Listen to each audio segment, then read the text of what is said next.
And welcome to another edition of Nights Around the Fire. I'm David Thompson along with Sue Taylor. We're Canonsburg's #1 paranormal podcast. We're here to give you all we can know about legends, mysteries, and myths. We're glad you can join us tonight, and we have a special, obviously, St. Patrick's Day edition, as we have a couple of times this month. I hope you've checked those videos out.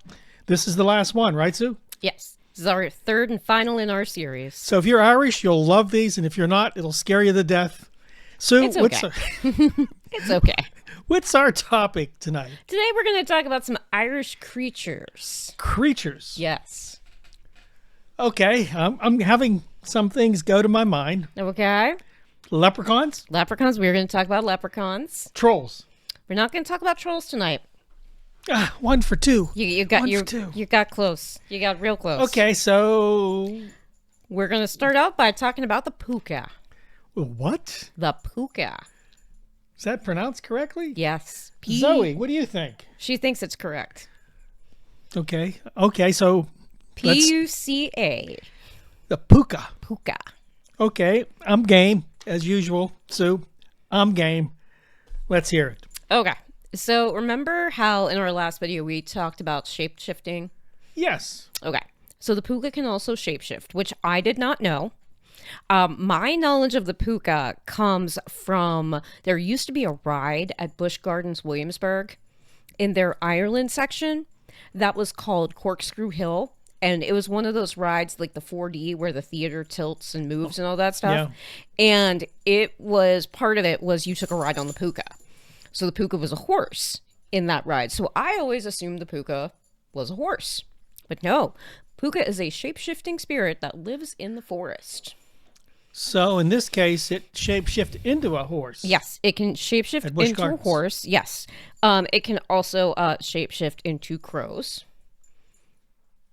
as we've talked about. Okay. Yeah, we'll talk about some of its other forms in a minute. But so fun fact, we are talking about the Puca in our Irish section, but the Puca doesn't actually show up in any of the ancient Irish stories. And they think that the Puca may have come to the Irish stories through the Viking explorers. Okay. There's a connection. Folks, you know, you're going to get history here and some knowledge besides the paranormal. Let's listen up. I've got a lot of history in this next section, so get ready. All right, so this pulls from an English tradition, what we're going to talk about next. So one name that the Puca can go by is the English word puck. P-U-C-K, capital P. Like a hockey puck.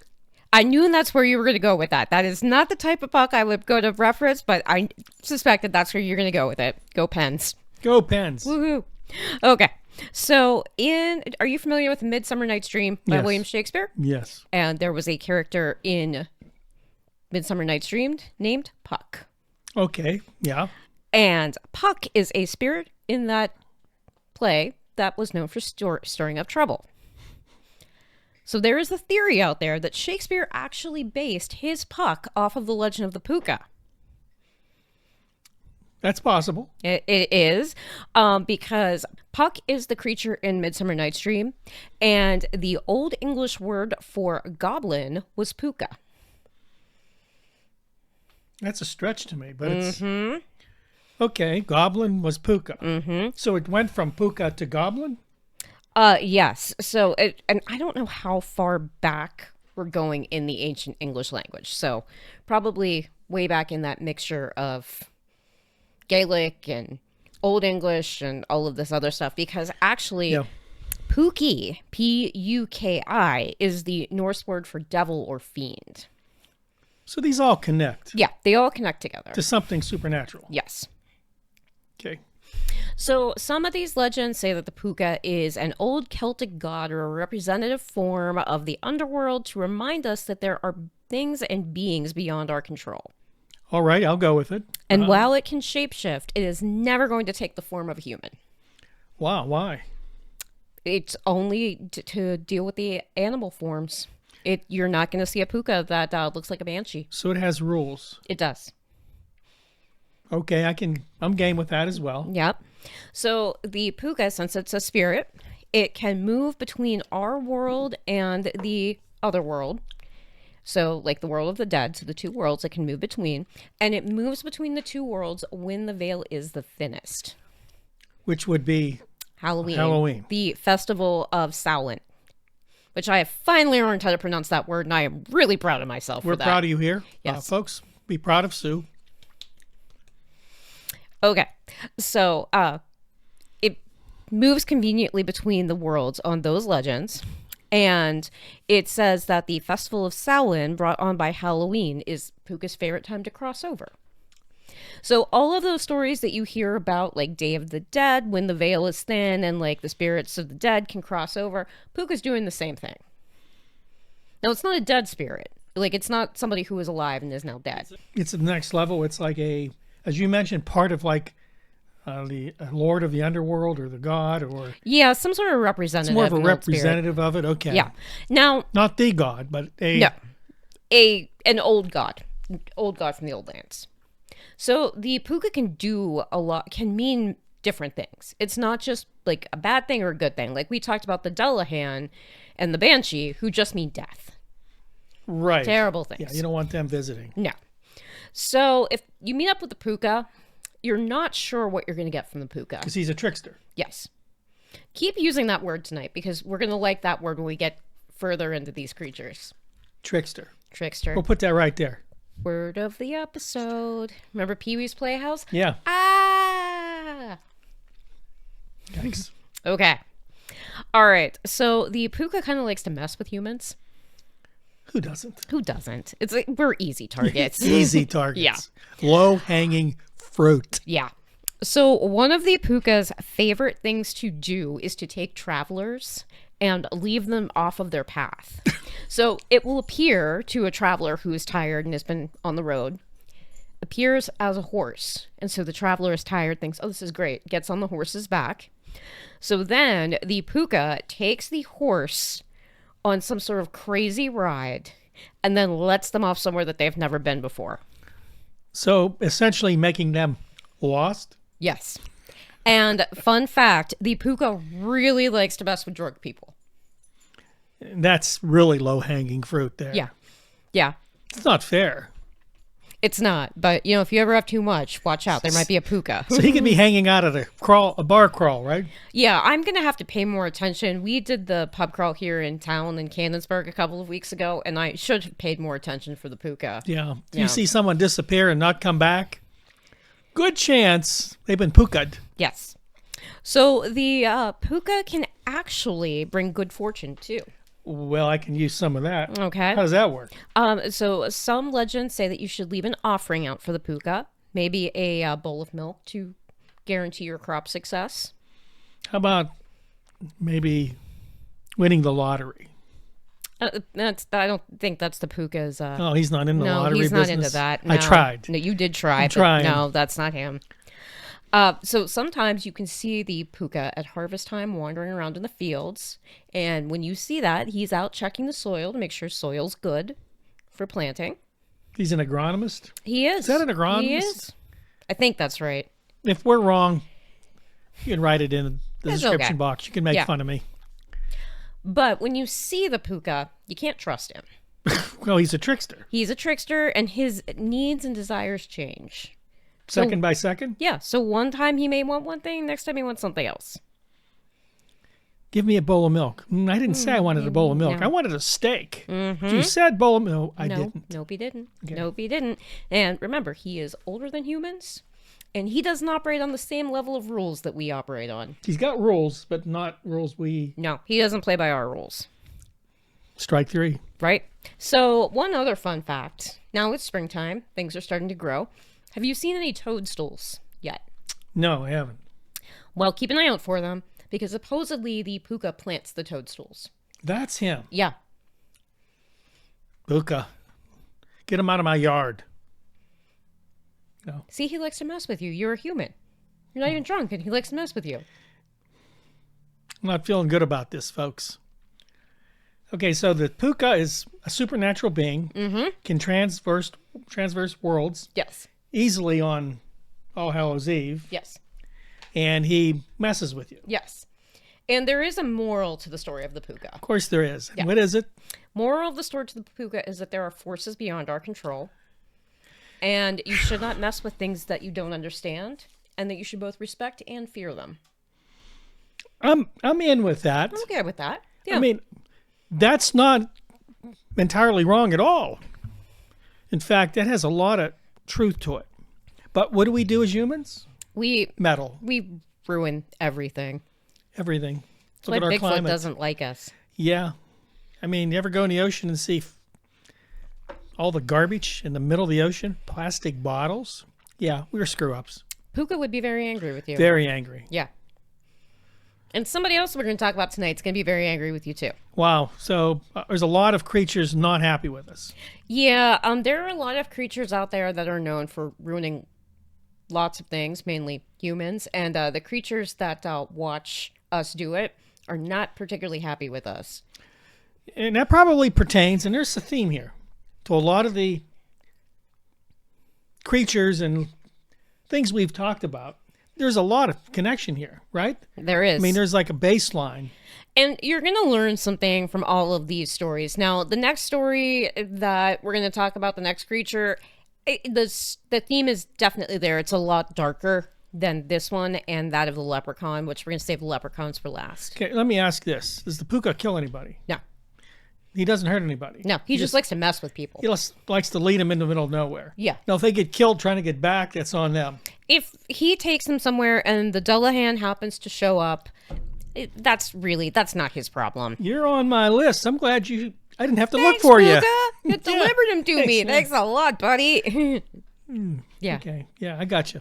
And a lot of these are related back to the fairy legends, the Tuatha De Danann that we talked about, which I also worked on my pronunciation for. So lots of these are fairy spirits and just very old legends from a very old country. Yeah, I love hearing that because it fascinates me, not being from a European family we were, but we haven't lived in Europe. Right. If you're Irish, you probably have more folklore than a lot of those countries do. And it goes deep, doesn't it? It goes does. far back. And we're not even scratching the surface of everything that they have out there. We don't have time for all that. No. That'd be like a year. We go back to talking about Bigfoot for a little bit. Bigfoot, ghosts. Well, we did reach ghosts here in Ireland. Yes, we talked about those. And we're going to talk about a supernatural being next that we have not talked about yet. Okay. Kind of concerned about this, Sue, because it gets dark, doesn't it? It does get dark.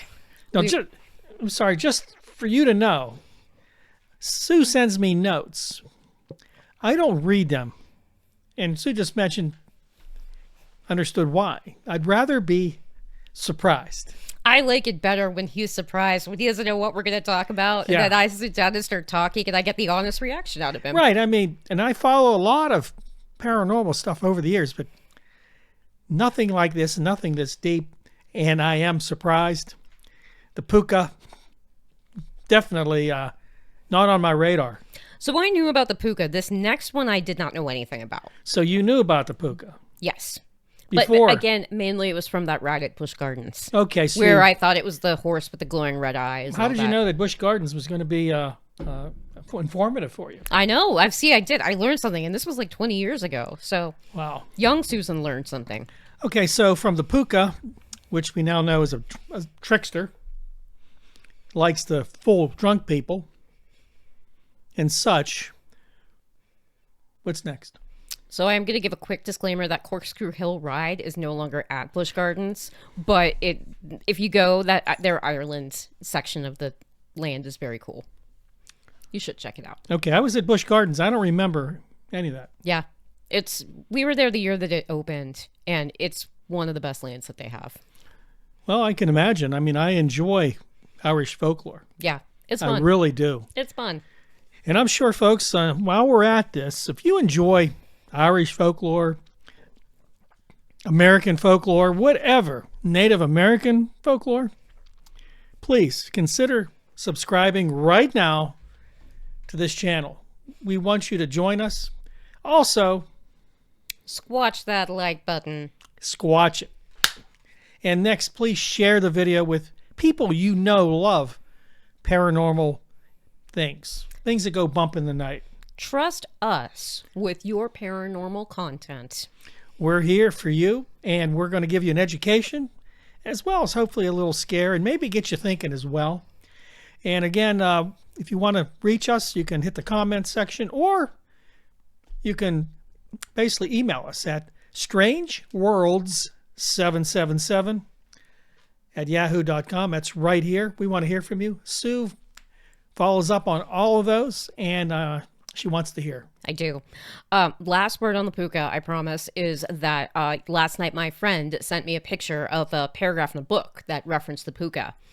And she said, I don't know anything about this. And I said, it's very convenient that you say that today, because tomorrow I will do a video on it and you will know all about the Puca. So well, there you go, Michelle. And you got that from really a very little history. There's very little back in the ancient text that we can find. I will say, if you look at YouTube videos that are out there about the Puca, they are all very short. Like, it does not feel like there is a lot of... Like, the Puca is what it is. It's a spirit that likes to mess with humans and right, there isn't does whatever it wants. And I know for a fact, when we do YouTube videos, and I have 2 other channels, sometimes it's hard to find that information, and you have to really kind of rethink it. There's plenty on the Dullahan. There was plenty on the Banshee, a lot on the Banshee. But this one's new for me. And again, if you think this is pretty cool, let us know. Hit a comment and say, hey, we like the Puca, or I'm going to make sure I don't get drunk on pub crawl night so I don't get left in some field in another state. Right. I mean, just think about that. Like, you have too many beers one night, and then you come to the next morning in Indiana. Yeah. Some field in Indiana. Oh. Or Iowa. Yeah. Where am I? This is Iowa. Oh, no. Oh, no. Okay. All right. Very interesting, Sue. Thank you. Next up. Next, we are going to talk about the Dierig Dew.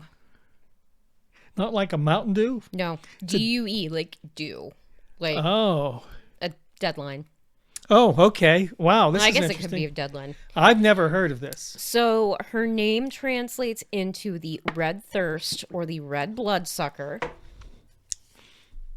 That was a good reaction. That was a good reaction. You're talking like a vampire? We are talking about an Irish vampire. Our first vampire story on this channel. An Irish vampire? Yes. Who would have thunk it? I know. I didn't know anything about her until I researched her. It's a girl. It is a girl. There's a very specific reason why it is a girl. Okay, I'm game. Okay. I'm game. So the legend goes that there was a very beautiful young woman, and she was very kind. She was liked by everyone. She was just a generally good human being. Her father, on the other hand, was not so manner. Ooh. So this was back in the days when having a beautiful daughter was an asset, and you could get something from that. Oh. Yeah, so her father did what fathers of the time did, and he set up an arranged marriage. That's bad news. It's bad news, and this one was particularly bad because the person that he picked out, because he wanted to enhance his status, like fathers of that time did, was a chieftain in the village who did not have a particularly great reputation. All right. So there are rumors that the chieftain drank, that he was prone to anger. Wow. That he was prone to violence. And he was just all over not a particularly great guy. Did he belong to the Hellfire Club?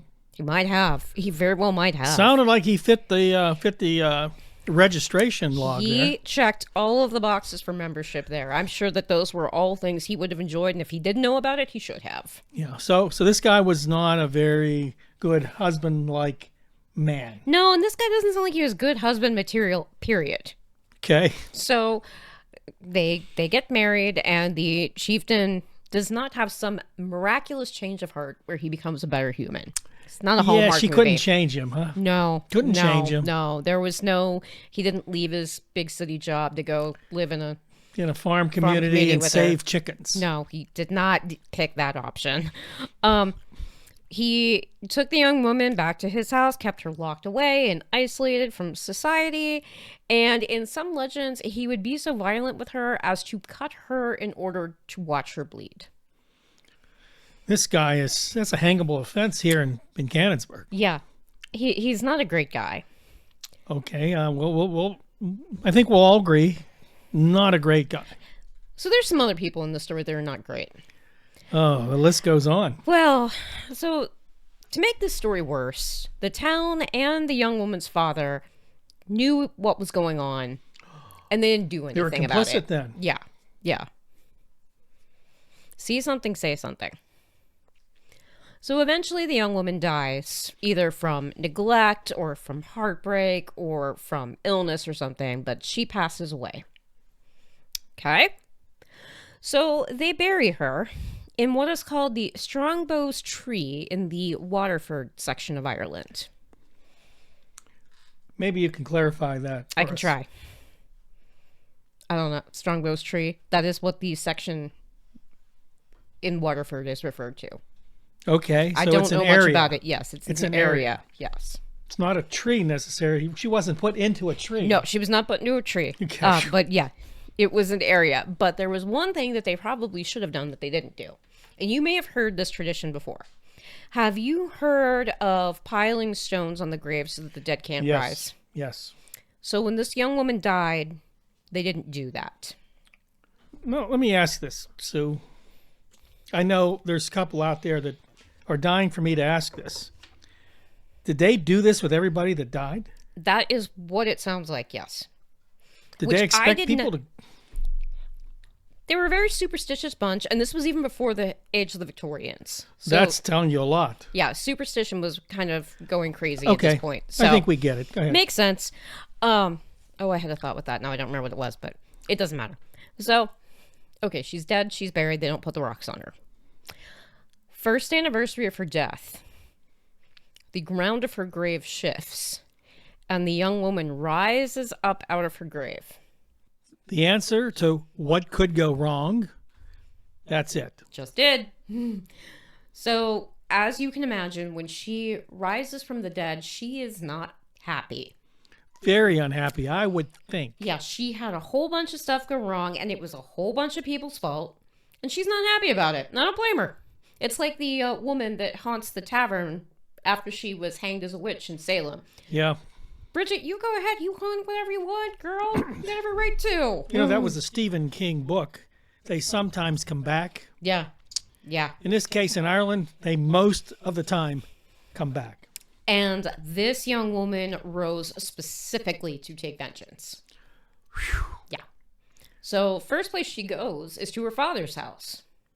Hi, Dad, I'm home. Well, so she shows up at the door, and her father did something that you're not supposed to do. He invited her in. Safety rule number 1, safety tip. Never invite a vampire into your home. Never invite a supernatural being into your home. Okay, Sue just expanded that. Don't invite any supernatural beings into your home. We're going to dig into that more with like the shapeshifter and the Wendigo. Because, once you invite something into your... No power over them. No. And like that's a big thing still today in the Appalachian Mountains. That's a whole nother series. We'll get There's into some that creepy eventually. stuff there. Another tip, watch The Lost Boys and you'll learn a lot about vampires. Oh, yeah. Yeah. Okay, so he invites her in. He invites her in, and she gives him a kiss, and then she bites him and drains his blood.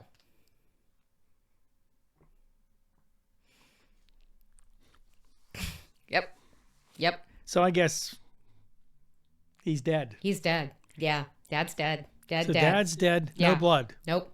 Sucked him right dry. Yep. She was hungry. She goes out, and who does she encounter drunk in the street? Her ex-husband. Yes. Technically, it's her ex-husband since she's dead, right? Her still be her her widow. Technically her husband. Yeah. Widow. Her widowed husband. Widowed husband. Yeah. So he's drunk, probably stabbing her from the Hellfire Club, and Or one of its affiliates. Yes, because we're in a different part of Ireland in this one.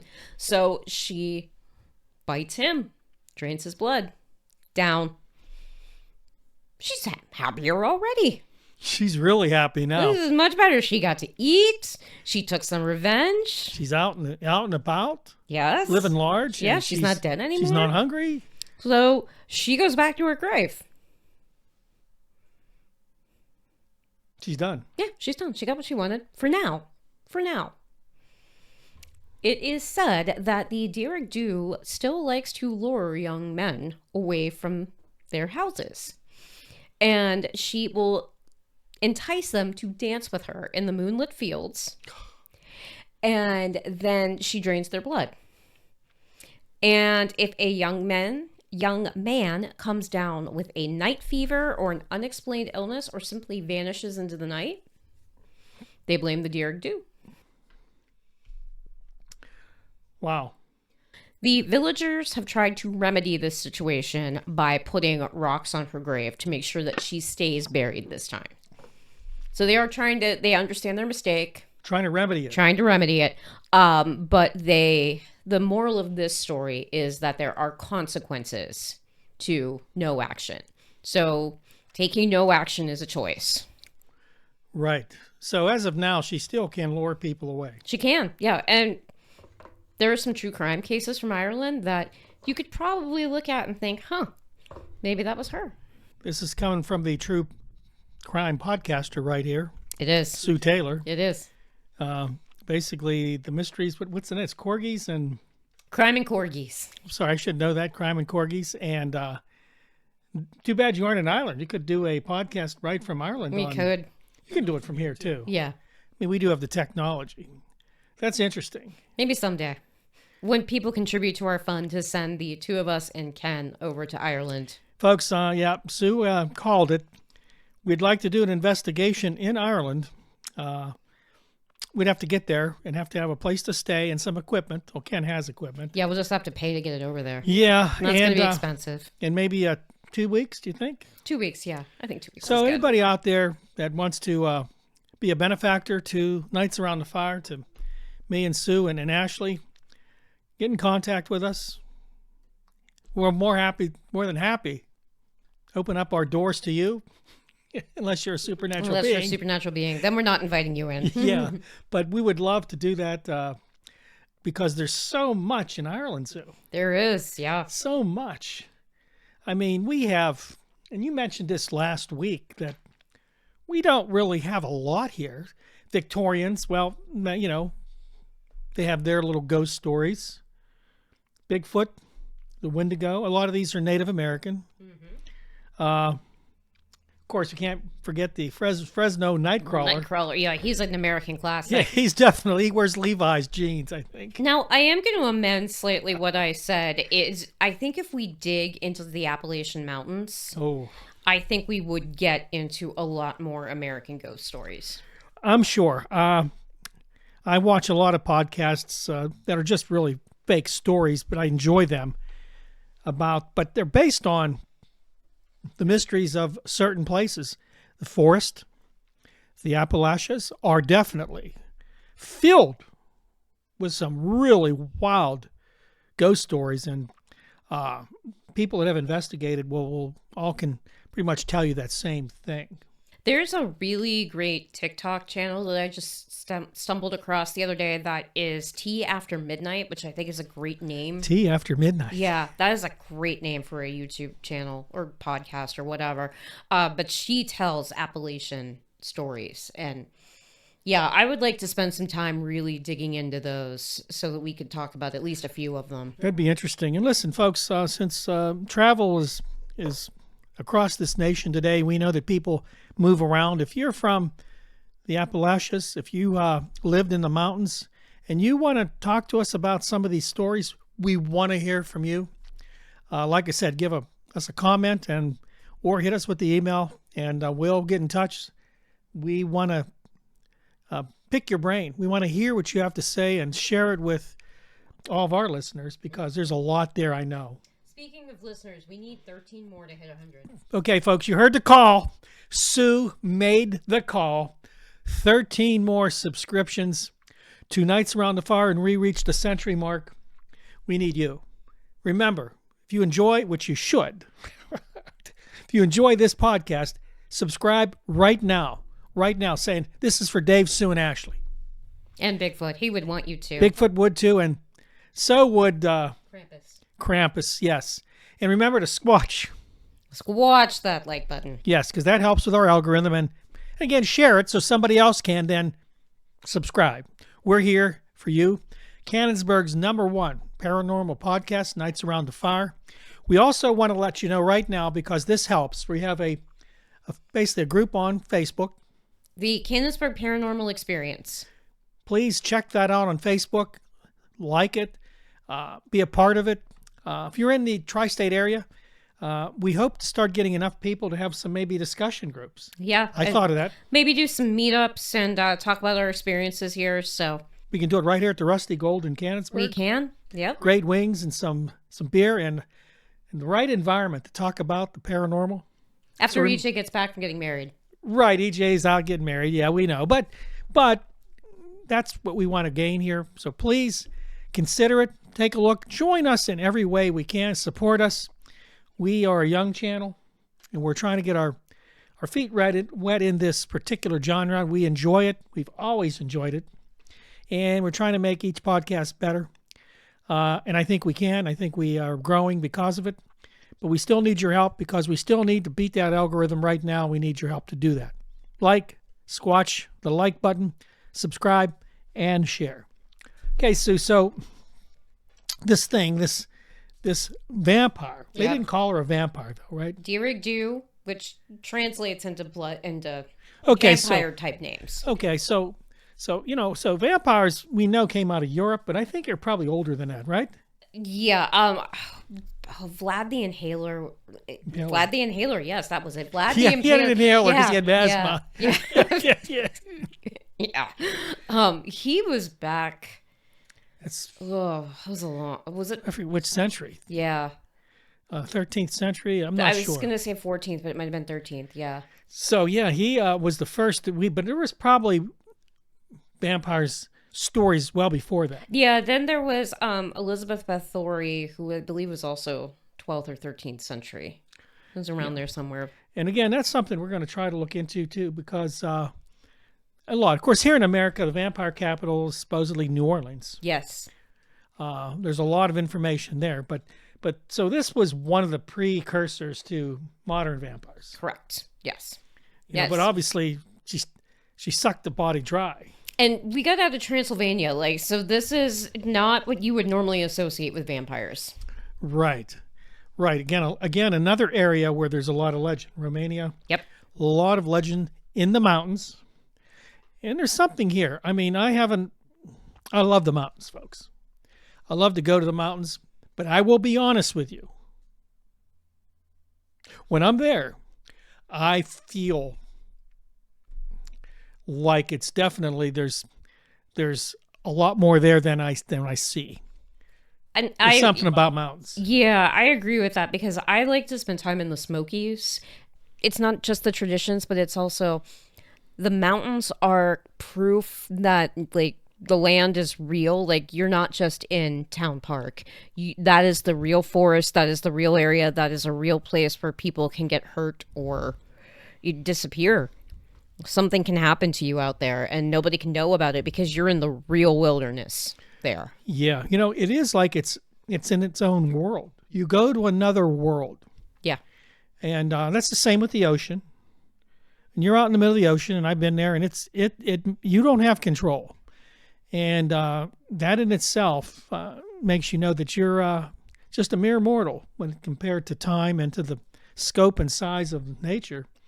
Mountains can do that to you. The Smokies are, and I've never been to the Smokies, but I can tell you from what I've seen, it's definitely well above anything I could consider knowledge about, because, again, millions of square miles of forest. And, of course, it's covered in that smoke. I went whitewater rafting here at Ohio Pile many years ago. I was still in high school. And one of the guides said Walt Disney did not build these rapids. These are real rapids. You can't turn them off if you get into a dangerous situation. And that's how I feel about the Smokies and the woods. Walt Disney did not build the Appalachian Trail. He did not build the Smoky Mountains. No safety switch off? No, you cannot, a cast member cannot come get you off if you don't know where you're going. Yeah, that's something to be said. And of course, the very first video we did here on Nights Around the Fire, before Sue joined our team, was me and Miss Ashley. And we did basically that video on missing 411.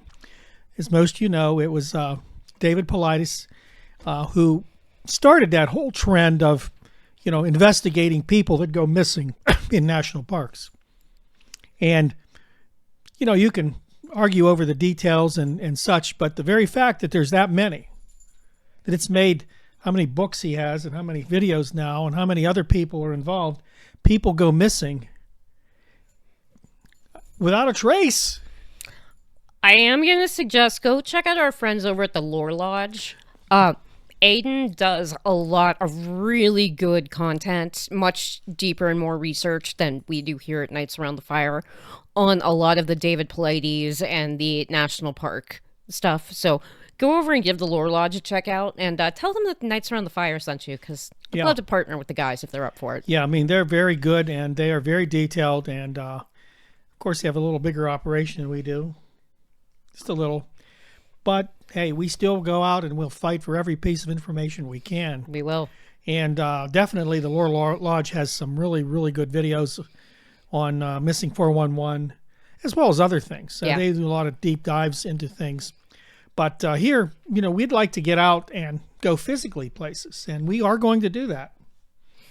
We are. We just had a text message chat today with Ken about getting down to Greene County. We mention it every week because Greene County's the holy grail here. Yeah. Because Greene County is really about 30 minutes below where we're at. It borders Washington County. Maybe I'll get a map and put it here. And Greene County is fairly rural, small county, a poor county, and it borders West Virginia. It does. And many people say, well, it's more West Virginia than it is Pennsylvania. I've heard that a lot. I'm actually going down Saturday night. Okay. So we'll see what cryptids I see. The big Saturday night out in Greene County. And there's a lot, yeah. And Sue and I both know that there's a lot of weird things that happen there. Yeah. So just suffice it to say, when we mention Greene County, we don't do it just because we want to say it every week. We want to get you ready because we are going to go down, and it takes some timing and it takes some coordination. We do have some times to go down in April, I believe. May. We got at least 4 or 5 people that we're trying to coordinate at this point. So it's a lot. We got a crowd, yeah. So getting dates on the calendar is a lot, but you're not going to want to miss our Greene County series. You're not. There's a lot, and I want to ask people there while we're on this subject, because this was an excellent topic today, and again gives me a little more information about the weird things that go on in Ireland. But Sue. And I want to know, what do you think is your favorite topics? I'm not saying what you want us to do a video on. What is your favorite topics? I'm old school, and it's always been ghosts, Bigfoot, UFOs. Everything else we talk about is interesting, but that's kind of what I have always been involved with since I was a kid. So what do you think? I mean, which one's your number one topic? Because we're going to be doing, I believe we're going to still try to go to Kecksburg. We need to talk about Kecksburg, and maybe we can get out to Livermore. Right, Livermore, Lake Livermore. Yep. And that's the one that was buried underwater by the government to build a dam. The town was still there. A lot of things there. If you don't remember, many of you may not, Kecksburg is where there was an unidentified flying object. It was like a bell that crashed into Kecksburg back in the 60s. Military presence. This was well documented over years. We have an inn there, so we're going to try to get up there and do an investigation. We want to, of course, go to Greene County, as we mentioned.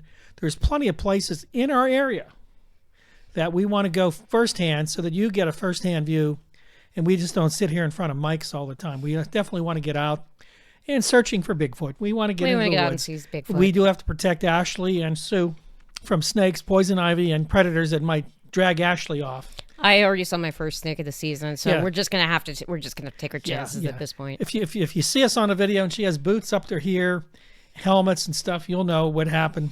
she was protecting herself from snakes and poison ivy. But folks, we're here to do this because we want you to see what we see in the paranormal, how exciting, how interesting, and how fun it really is. And as we mentioned, the mysteries go on in our life. Half the things we talk about have never been solved. There's no definite answer to any of these things.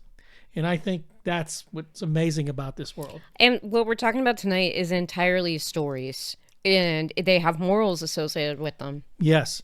And this is the case with the Dullahan, the Banshee. There's always something that has to do, and of course the devil played a part in quite a few of them. Yeah. Yeah. I mean, you could dig, we only have an hour here. You could dig so deep into those ones with the devil. Yeah, I mean, plenty. And of course, again, there's a moral. There's a moral to the story. Whether there was 100% truth in it or a small percentage of truth, we don't know. We're not there. But cloven hooves. Let's be honest. Everybody saw cloven hooves. Everybody saw back in the day. And of course, as you know, well, most of you would know that everybody associated cloven hoofs with the devil. Mm-hmm. That's why you didn't eat pigs. Right. Yeah.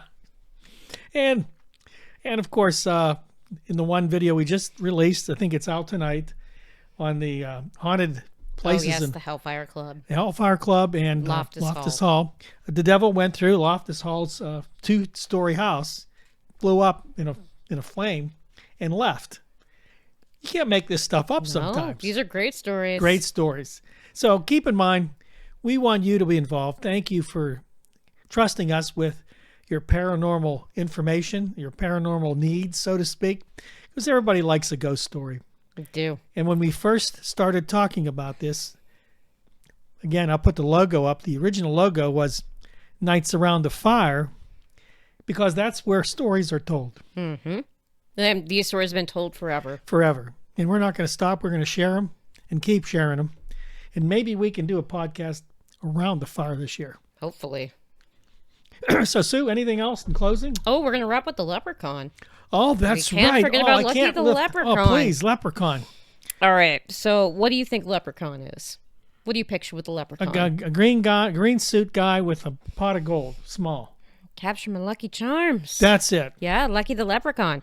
Okay, so that's not actually what the Leprechaun is. Oh, ouch. Okay. I know that's going to ruin everybody's lives. So I meant to wear my Lucky the Leprechaun shirt today, but I grabbed this one, which also is from our local boutique, Trendy, here. So shop small, everyone. Okay, so the Leprechaun is the solitary fairy and guardian of knowledge who also hates greed, likes to punish greed, and doesn't like human arrogance. I love this guy already. Yeah, we like this guy. He's a good guy. Okay. That's sort of a twist because we think he's greedy. Right. I mean, in the first Leprechaun movie, which I did enjoy, I still haven't seen it. He was an evil leprechaun that tried to kill people to keep his gold, find his gold, but this is not Well, he's that. going to protect his gold. So you might hear a tapping sound associated with the leprechaun. Okay. Okay. So if you hear the tapping sound associated with the leprechaun, that's not a bad thing. Leprechauns are believed to make shoes for fairies. And in many stories, they're only seen working on one shoe, which makes their Irish name translate into maker of one shoe. That's odd. Yeah, which I did not know anything about that. So if you hear that tapping sound of them working on the shoe, that means there's a leprechaun nearby. Okay, I've got maybe a question here first. Yeah. What about the other shoe? They just make one shoe. Shoes, right? No, they just make one shoe. Maker of the one shoe. Okay. I'll just leave it at that. Multiple leprechauns. Maybe they just put them together. Oh, maybe. Yeah. So if you see one, that's rare. If you catch one, that's not a great idea. Well, they say if you catch it, you get their money. Well, sort of. I was lied to. Sort of. Yeah. So if you catch one, you have to ask where its gold is and don't break eye contact with it. What happens when you break eye contact? Well, if you do these things, the leprechaun is forced to tell you where its gold is. Here we go. Yeah. The shoe will drop. Yes, the shoe. I'll be here till the end of the video, folks. Boom, boom. So, if you get greedy, the leprechaun is going to vanish, leave you tricked or ruined, and any treasure that you might have is going to disappear. In some legends, it turns to leaves. In some, it turns to papers. And some, it just vanishes. But whatever it is, it just ends up in ruins. So that's not a good thing. No. So the moral of this particular story is that gold gained through greed never stays. Oh, another moral here. Yeah. So leprechauns, they're not the good, lucky little guys that we've seen, but they're also not bad. You're supposed to respect them because they set boundaries. Don't trespass where you aren't welcome. Don't take what's isn't yours, and don't assume that being clever means you're smart. It's a good point. Yeah. Yeah. Clever and smart don't mean the same thing. So how old is this creature? Very old in the Irish tradition. Once again, we're probably going back thousands of years. Yeah. Yeah. And has anybody ever seen a leprechaun? Do we know? Not that we know of. I don't know of anybody who's seen a leprechaun. I don't have any firsthand stories of anybody seeing a leprechaun. So basically, I don't know, I'd go out and try to catch him and take his gold. But if you do, there's a risk. Yeah. So I can assume that this was what I was drawing from this story.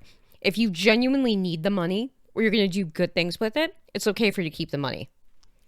But if you just take the money and turn into Ebenezer Scrooge and just keep it all for yourself and become a mean person, then it's going to go away. Well, we know what happened to Ebenezer Scrooge. Yeah. He got visited by 3 ghosts, scared the cojones off of him. Yeah.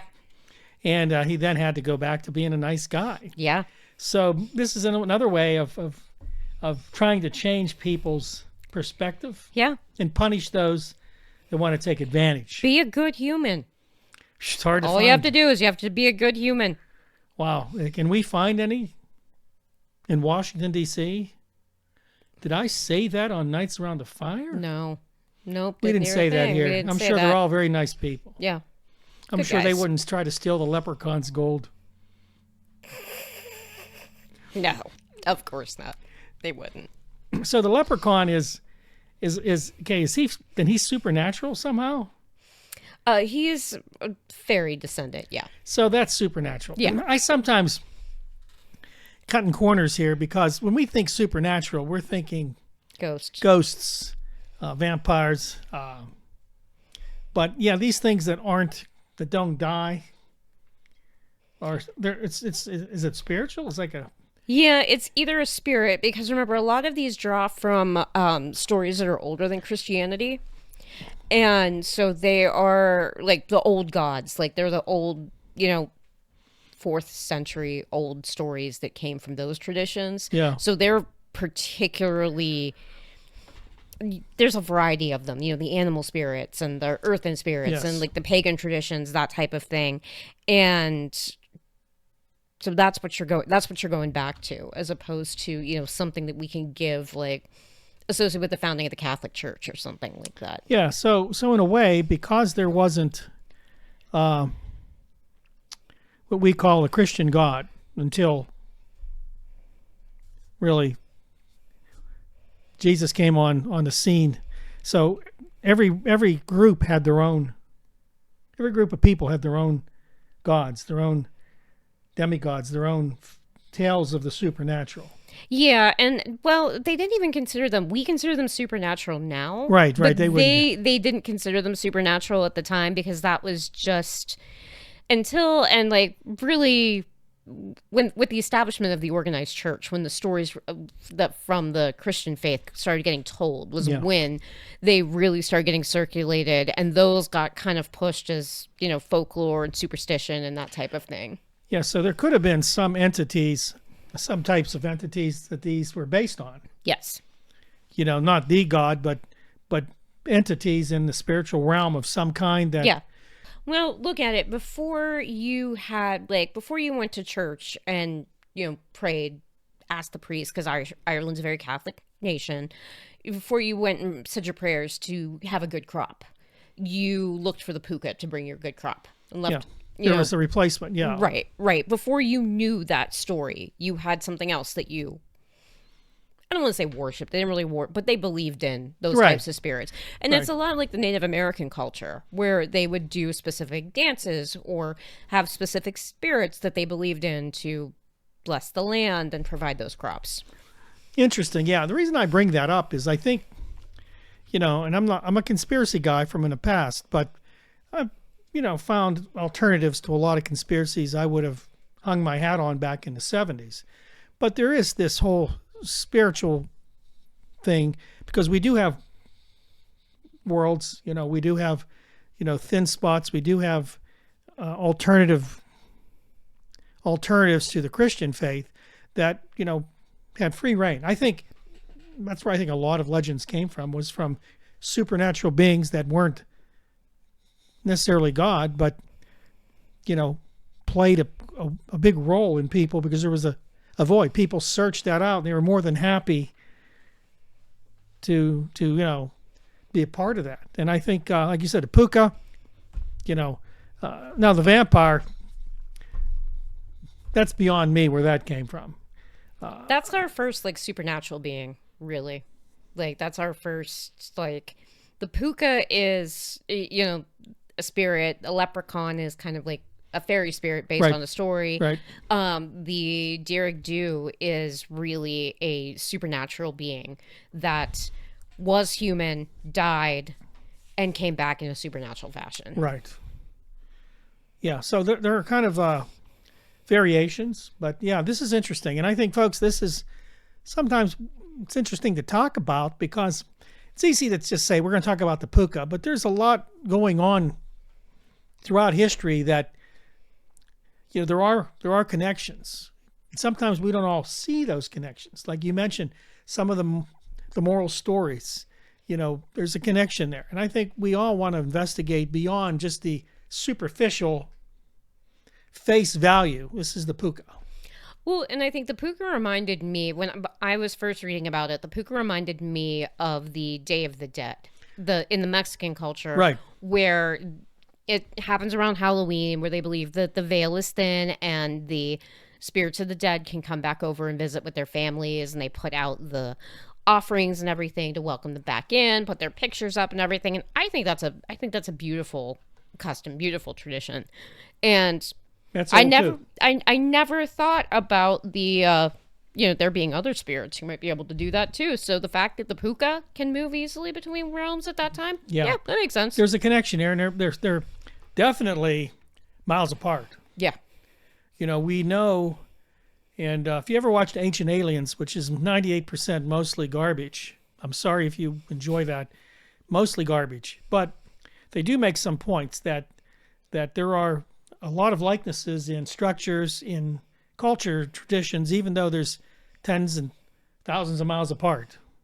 And I think, as Sue mentioned, how was it the Puca did? Yeah, you had, Halloween, which was the Samhain. Samhain, and same thing. That was the day that these spirits could come back, and you gave them, you satisfied them with what? Something. Yeah. Now we say candy today. It's how. Right, and that's just, how the tradition has evolved over the years. It was, one thing where it was a feast for the harvest, and now it's evolved into trick-or-treating. Yeah, I mean, it's interesting because, we can talk individually, and we do, and it's fantastic. But if you take a couple steps back, there are some odd connections between cultures, traditions that really shouldn't have a connection at all. And there's a reason for that, which maybe one day we'll discover that. Maybe one day we'll do a couple of videos on that. That's a lot more work. I'm going to need a whiteboard. We need a whiteboard, and we need your help, because for us to do that, we want to get a pretty good gathering of people that want to hear it, which means we want you to subscribe to our channel. How about right now? Good time, right? It is a great time. Great time. It's real simple. Hit that subscribe button. Squash that like button. And share the video with as many friends as you can. This way, as we grow and we maybe get some more folks on board here, we can do a little more research. We can spend a little more time on topics, because right now it's me, Sue, and Ashley. And I'm the one that's at the computer right over there, the editing station. editing this stuff. And I've got 2 other channels, folks. It's a lot. So I need your help to grow our channel so we can grow the group around us and give you more in these 45-minute to 1 hour little videos. Go deeper. And, of course, go to Ireland with your help. Yeah. So if you know somebody... Send us an email and I'll send you my Venmo. Yeah. Yes, and we're more than happy to leave the country for you. Ireland is a sacrifice for us, but we can do it. We can make it happen. We'll make it happen. We'll make it happen. Okay. After we tour the Guinness factory. And, right. Do some shopping. And right. I hit up have the a list. Dublin Build-A-Bear. My daughter's been there a couple times, and she already has a list for me. Yeah. If I get to go, and we're gonna hit that list, and then we're gonna do some investigation of the paranormal. Yeah, I don't think we'll see Ken the whole time. I think he'll just be running around with his EMF detector. Yeah, I think so. Ken he loves this stuff. Yeah. Anything else, Sue? Nope. That's it for. We're gonna wrap our Ireland series up there, I think. I hope you enjoyed it. Thank you, Sue, for 3 weeks of Ireland. And I know there's tons more, isn't there? There's a lot more we can talk about, and we got another Bigfoot video coming down the pike for everybody. Just waiting on our editor to finish his full-time job and get it done. I have a Bigfoot thing still. Yeah, remember we talked about the newest developments. I thought I did that video. I better find it. Yeah.